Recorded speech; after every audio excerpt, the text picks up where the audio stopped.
is really up close and personal with his supporters. Again, with Trump these days, you're reminded that there is this incredibly heightened level of security around him, but they've allowed him and his supporters to get very, very close in this moment, and I'm sure for those people this is sort of a time of their lifetime. Aaron Burnett, inside the arena, tell us what it's like. So, look, it's electric and ecstatic in terms of the feeling of the people who are in this room to see him.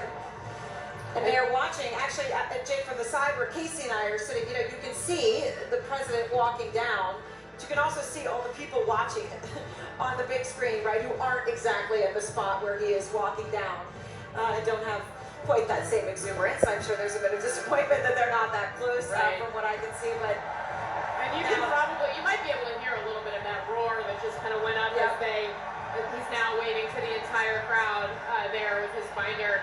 Pointing to his executive orders, it looks like, in that book of what he's here to sign. That's what it looks like. And, I think it is interesting that he walked down through his supporters. That was an explicit choice to be with the people, because obviously he easily could have come from any one of the entrances onto the floor directly of the arena that's not available to the press, walked out onto the floor, and not been among the people. And again, you can hear the crowd going up as Melania waves, and that's what we saw from each of his children as the camera shot, panned from one to the next. The crowd would respond. Ivanka Trump blowing kisses to the crowd.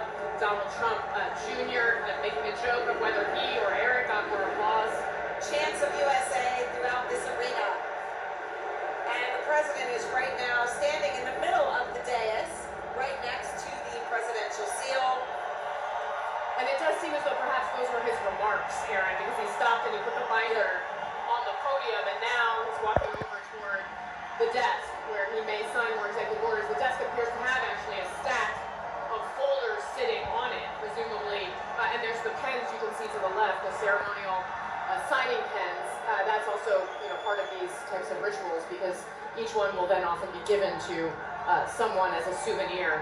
Or remembrance piece. Yes, and so we do know he's going to be signing those, and there is a microphone by that desk, as Casey and I have been saying, Jake and Wolf, but you see he's going here now with the First Lady. They're going to take their seats, and it seems like they're going to view the actual parade as opposed to going straight to the podium and giving comments right there on the side or the desk. And again, this to watch. This very reminiscent of the Republican National Convention, where you may remember not that long after the assassination attempt against the president in Butler, he came to the initial night of his own convention, and then every night after, and watched with his family. It sounds to me like they're chanting, "Fight, fight, fight," Yeah, fight. Which of course is the rallying cry. That fist in the air, that word "fight," is the rallying cry that came out of that assassination attempt in Butler, Pennsylvania, after the president-elect, or I guess now the president of the United States, then candidate for president, just barely dodged that bullet, had the presence of mind to stand up, say to fight, as the Secret Service tried to protect him going forward.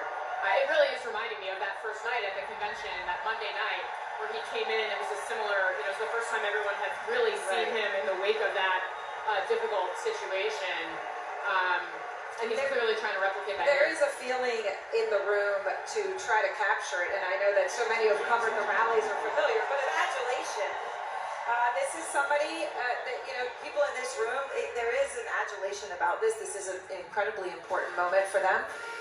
Now, this is the parade. So what we're watching is essentially on the dais, the president observing several of these bands who were going to be marching down the streets of Washington in the parade, now are going to be essentially in a giant U, Jake and Wolf. They're coming in on one side, we can see them, and they're going to come up right in front of the dais and walk around the other side. Let's listen into a little bit of it.